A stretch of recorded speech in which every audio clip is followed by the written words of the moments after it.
आज का ये टॉपिक बहुत ही महत्वपूर्ण होने वाला है क्योंकि आज आप लोग देख रहे हैं ग्लिम्पसेस ऑफ इंडिया का एक खास चैप्टर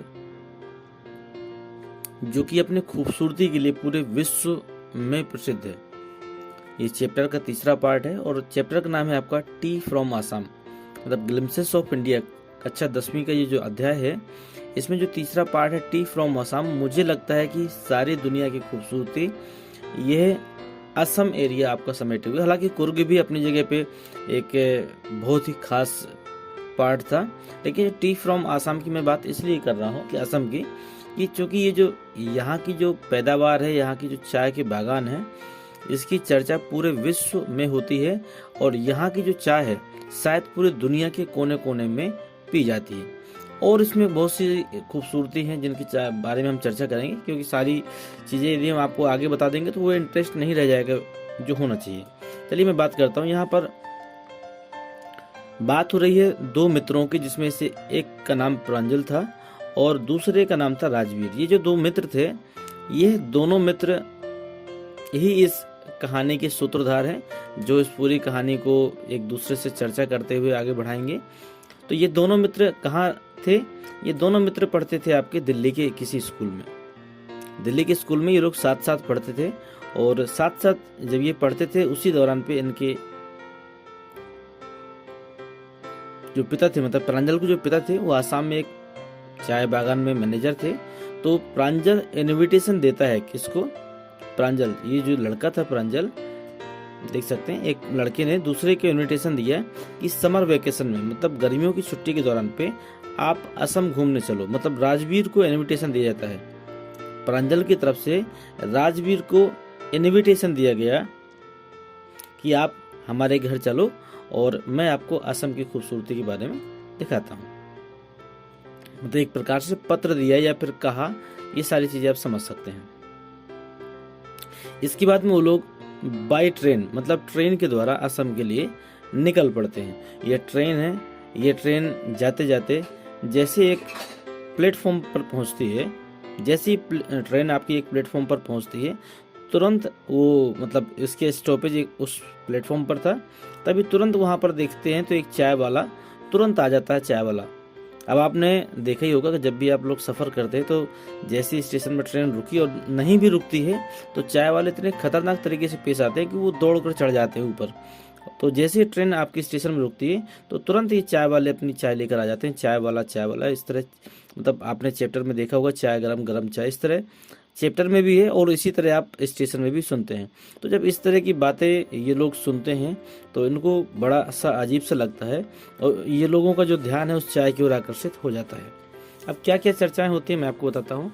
ये जो चाय है कहीं ना कहीं दोनों मित्रों ने लिया, क्योंकि ये जो चाय वाला था वो उनकी खिड़की तक आ गया था, तो दोनों मित्रों ने चाय पिया। वो भर नहीं, उनके कंपार्टमेंट का लगभग हर व्यक्ति चाय को पी रहा था। मतलब उस पूरी ट्रेन में लगभग जितने लोग बैठे थे, मैक्सिमम लोगों ने चाय ली और उसकी चुस्की ले रहे थे।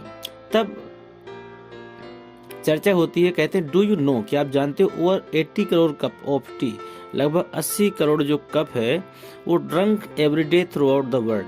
मतलब राजवीर इस बात को बताता है, जो घूमने जा रहा था व्यक्ति प्रांजल के साथ में, वही इस बात की चर्चा करता है कि मुझे लगता है कि लगभग 80 करोड़ कप के आसपास जो चाय है वो प्रतिदिन इस संसार में पी जाती है। ठीक है, तो ये बड़े आश्चर्य की बात थी।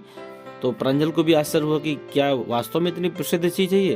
तो इसके बाद ट्रेन आपकी चल देती है और जैसे ट्रेन चलती है तो जैसे मान के चलो मैं जिस एरिया का रहने वाला हूँ तो मुझे उस एरिया की सुंदरता के बारे में सब मालूम है। तो हो सकता है कि मेरा इंटरेस्ट उतना ना रहे उस एरिया के सफर में, लेकिन जो व्यक्ति नया होता है, जो पहली बार घूमने जा रहा होता है, तो उसका थोड़ा सा इंटरेस्ट अलग होता है और वो उसी हिसाब से उस सफर का आनंद भी लेता है। तो जो लड़का था आपका, जो जैसे ट्रेन चलती है तो जो प्रांजल था उसने अपनी नाक गड़ा दी। आप देख रहे होंगे किताब पढ़ रहा है, कुछ लोगों को पढ़ने का शौक होता तो प्रांजल ने अपनी नाक गड़ा दी, किसमें? किताब में। तो किताब में नाक नहीं गड़ती है, लेकिन नाक गड़ाने का मतलब है उसने अपना पूरा ध्यान किताब में लगा लिया। वो जासूसी वाली किताबें पढ़ रहा था।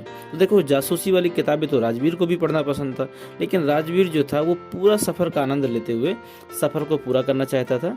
ठीक है, इसके बाद में जैसे वो वहां से चलते हुए वो ट्रेन आपके हरे भरे एरिया से प्रवेश करती है तो बड़ा ही सुंदर एरिया था, सुंदर ही दृश्य था। तभी जो राजवीर था वो उत्तेजना में आ गया। उत्तेजना का मतलब क्या होता है कि एकदम एक्साइटेड हो गया और चिल्ला कर कहा कि देखो देखो ये चाय के बागान। तो उसके लिए तो अजीब था, मतलब राजवीर के लिए तो अजीब था कि क्योंकि ट्रेन उसी जगह से जा रही थी तो उसके लिए तो एक अजीब हो गया था। लेकिन प्रांजल तो वहाँ का रहने वाला था तो उसको कोई फर्क नहीं पड़ता है कि क्या चाय के बागान, मैं तो वहीं पैदा हुआ हूँ, मैं वहीं बड़ा हुआ हूँ, तो मुझे सब क्या देखना है। तो उसने हालांकि कोई इंटरेस्ट नहीं दिखाया। तो इस तरह उनका सफर चल रहा होता है। ठीक है, तो रास्ते में बहुत सारी खूबसूरती को देखते हैं वो लोग। ये जो बड़े बड़े जो पेड़ थे उनके बीच में जो चाय के बागान लगे हुए थे, तो ऐसा लग रहा था जब चाय की पंक्तियां जो थी बड़े बड़े पेड़ों के बीच में, तो ऐसा लग रहा था जैसे जब हवा चलती थी तो ऐसा लग रहा था जैसे गुड़िया की तरह हिल रही हैं। ऐसा बोला गया है अध्याय में कि जब बड़े बड़े पेड़ों के बीच में जो चाय की पंक्तियां रू थी आपकी, उनमें जो लगे हुए चाय के प्लांट थे तो ऐसा लगता था जैसे गुड़िया की तरह हिल रहे हैं। ये बात आपकी स्टोरी में कही गई है। तो ये चीजें आपकी इधर देख सकते हैं आप, बड़े बड़े पेड़ों के बीच में जो कतारें बनी हुई है कितनी खूबसूरत लग रही है। तो ये कुछ खूबसूरती थी उस एरिया की जो ये लोग देखते हुए आगे बढ़ रहे थे। तभी ये बातें करते करते बहुत सारी चीजों को उन्होंने देखा, बहुत सारे बागानों को देखा। तभी अचानक राजवीर ने कहा, राजवीर बोलता है कि वास्तव में कोई नहीं जानता है कि चाय की खोज किसने की। राजवीर इस बात को कहता है कि वास्तव में कोई नहीं जानता कि चाय की खोज किसने की। आप जानते हो तो बता दें। नहीं, मुझे तो नहीं मालूम कि चाय की खोज किसने की। यदि आपके पास कोई जानकारी है तो आप उस जानकारी को कमेंट बॉक्स में लिखें कि चाय की खोज किसने की। तो ये बात तो किसी को नहीं मालूम थी। तो फिर राजवीर कहता है कि ये तो कोई नहीं जानता कि चाय की खोज किसने की, लेकिन अनेक कहानियां प्रचलित हैं। मतलब हमारे अपने बीच में बहुत सारी कहानियां होती हैं किसी भी एरिया को लेकर। तो उन्होंने बताया कि चाय को लेकर बहुत सारी कहानियां प्रचलित हैं। उनमें से कुछ कहानी है जो मैं बताता हूँ। तो राजवीर जो देखने जा रहा था वही कहानी को शुरुआत करता है। तो सबसे पहली कहानी बताता है, ये मोस्ट इम्पोर्टेंट है, आपकी कहानियों से कोई ना कोई पार्ट आप ला सकते हैं। पहली कहानी बताता है कि एक चीनी सम्राट थे। ठीक है, एक चीनी सम्राट थे चीन। तो वो जो सम्राट को एक आदत लगी हुई थी कि वो हमेशा पानी को उबाल कर पीते थे। उनकी आदत क्या थी कि वो हमेशा पानी को उबाल कर पीते थे। तो संयोगवश जो पानी उबाल कर पी रहे थे तो उस पानी से पानी में कुछ पत्तियां गिर जाती, मतलब जिसने लकड़ियों को लगाकर पानी को गर्म किया जाता है तो उसी लकड़ियों से कुछ पत्तियां टूटती हैं और चाहे उड़ गई हो या किसी भी प्रकार से उस पानी में गिर जाती है। जैसे उस पानी में पत्तियां गिर जाती है तो उस पानी का फ्लेवर कैसा हो जाता है, बेस्ट हो जाता है। मतलब जो पानी था वो एक बेस्ट फ्लेवर लेकर आता है। तो इस प्रकार ऐसा कहा जाता है कि जो ये पत्तियां पानी में गिरी थी, इन्हीं पत्तियों को चाय की पत्ती कहा गया। और एक कहानी तो ये है कि जो राजा ने पानी पिया था जिसमें वो पत्तियां गिर गई थी, उन्हीं पत्तियों को चाय की पत्ती कहा गया। एक कहानी तो ये है। तो तभी जो एक कहानी सुनी तो प्रांजल को बड़ा आश्चर्य हुआ और उपहास भी वो अपने शब्दों में उसने किया। लेकिन फिर उसने कहा चलो ठीक है, कोई दिक्कत नहीं, एक कहानी तो मुझे समझ में आ गई। क्या आपको दूसरी कहानी मालूम है? तो उसने कहा हाँ, मैं दूसरी कहानी बताता हूँ। तो उसने एक मूक भिक्षु, जो बौद्ध भिक्षु होते हैं, उनकी कहानी सुनाई कि जो बौद्ध भिक्षु होते हैं या फिर जो थे पुराने जमाने में, वो अपना ध्यान लगाकर बैठते थे। और ध्यान लगाकर बैठते थे तो जो नींद थी वो उन्हें बहुत परेशान करती थी। मतलब नींद के कारण वो अपना मन एकाग्रचित नहीं कर पाते थे। एकाग्रचित न कर पाने के कारण उन साधु ने क्या किया कि अपनी पलकों को काटकर फेंक दिए। अब जब पलकों को काटकर फेंक दिए तो वो कुछ इस प्रकार के हो गए। मतलब साधु ने पलकों को ही काटकर फेंक दिया कि जब पलक ही नहीं रहेगी तो फिर आखिर किस प्रकार हमें नींद आएगी। तो पलकों को ही काटकर फेंक दिया और जो पलकों को फेंकने से ये 10 पेड़ जम गए। जो ये पलकें काटकर फेंकी गई हैं उन्हीं पलकों से 10 पेड़ निकल आते हैं और वही 10 पेड़ कहे जाते हैं चाय के पौधे हैं।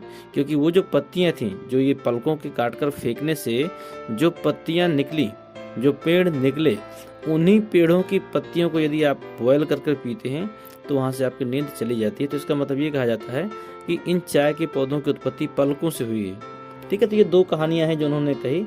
और ये कहानी कहते कहते कहीं ना कहीं वो लोग कुछ और बातें भी करने लगते हैं चाइना के बारे में कि आखिर चीन, जो चाइना नाम है, चाइना से हमें क्या क्या चीज़ें जो है मिली हैं, कि चाइना के नाम से क्या क्या चीज़ें जुड़ी हुई हैं। तो बताते हैं कि सबसे पहले जो चाय पी गई थी वो चाइना में ही पी गई थी। ये कहानी है कि सबसे पहले जब चाय पी गई थी वो चाइना में पी गई थी, और चाइना के बाद में फिर इसके बाद में चाय यूरोप में आई 16वीं शताब्दी में, और इसके बाद में अब हम सभी लोग पी रहे हैं। लेकिन सबसे पहले क्या था, चाय का एक जो प्रचलन था वो एक दवाओं के रूप में होता था। अभी आप देखते होंगे कि आप दिन में कम से कम 2 से 4 चाय पी लेते हैं। किसी किसी की ऐसी आदत है कि पूरे दिन में अगर देखा जाए तो 10-20 चाय भी उनकी हो जाती होंगी। लेकिन जो पहले के समय में था, जो चाय एक दवा के रूप में ली जाती थी और कुछ खास घरों में ही पी जाती थी, इसका एक प्रचलन था। लेकिन अब लगभग हर घरों में चाय का प्रचलन है। तो चाय और चीनी, यह दोनों जो शब्द हैं ये दोनों चाइना से आए हैं, और चीनी भी चाइना से आया है, ये शब्द चाइना का है कहा जाता है। और इसी प्रकार जो चाय शब्द है ये भी चाइना से ही आया है। तो चाइना के द्वारा ही हमें चाय और चीनी, इन दोनों शब्दों को हमने प्राप्त किया है। इसके बाद में ये बात करते करते कहीं ना कहीं उनकी जो ट्रेन थी वह ट्रेन स्टेशन में पहुंच जाती है। खड़खड़ाते हुए, लहराते हुए वो अपने स्टेशन में पहुंच गए।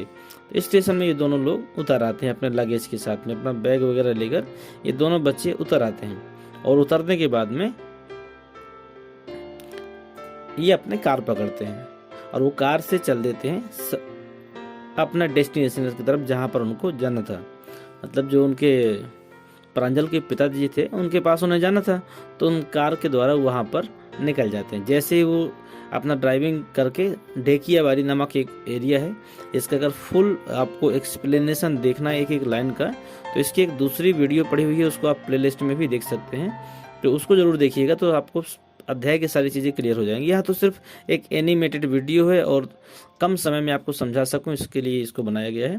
तो ये जो ड्राइविंग करते हुए ढेकियाबाड़ी से चाय गार्डन से होते हुए लोग आगे की ओर बढ़ जाते हैं, मतलब हरे भरे एरिया से होते हुए वहाँ से निकलने लगते हैं। ये बड़ा खूबसूरत दृश्य था जब ये कार जा रही होती है। और तभी उसके जो प्रांजल के पिताजी थे, प्रांजल के पिताजी ही कार को ड्राइव कर रहे थे, तो वो उनको जब लेके आ रहे थे तो रास्ते में एक ट्रैक्टर आ जाता है। वो जो ट्रैक्टर था उस ट्रैक्टर ने लाद रखी थी क्या, चाय की पत्तियों को, बहुत अधिक चाय की पत्तियां लाद रखी थी।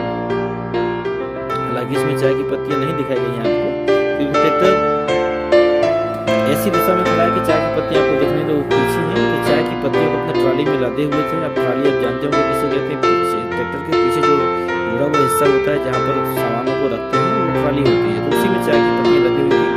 उस कार को रोककर उसको निकलने की जगह दी जाती है। इसके बाद में राजवीर के पिताजी और वो दोनों बच्चे, राजवीर नहीं, प्रांजल के पिताजी और वो दोनों बच्चे जो थे कहीं ना कहीं उनके पास पहुंच जाते हैं। उनके पहुंचने के बाद में फिर उनका जो भी दरबार होता है, तभी राजवीर ने उनके पिताजी से पूछा, प्रांजल के पिताजी से, कि क्या ये जो समय चल रहा है, ये समय पत्तियों के दोबारा फूटने का समय चल रहा है क्या, ऐसा कुछ समय चल रहा है क्या? और उसका नाम राजवीर के पिताजी, प्रांजल के पिताजी का नाम मिस्टर बरुआ था। तो उसने पूछा कि क्या ये जो पत्तियों के दोबारा फूटने का समय चल रहा है मिस्टर बरुआ? तो जो प्रांजल के पिताजी थे वो बहुत खुश होते हैं इस बात को लेकर कि ये जो बालक इस एरिया को घूमने आया है, यह कहीं ना कहीं उस एरिया के बारे में पहले से जानता है और बहुत सारी इन्फॉर्मेशन लेकर आया है। तो उसने यही बात कही उनके पिताजी ने, मुझे ऐसा लगता है कि आपने यहाँ आने के पहले अपना पूरा ग्रहकार पूरा कर लिया है।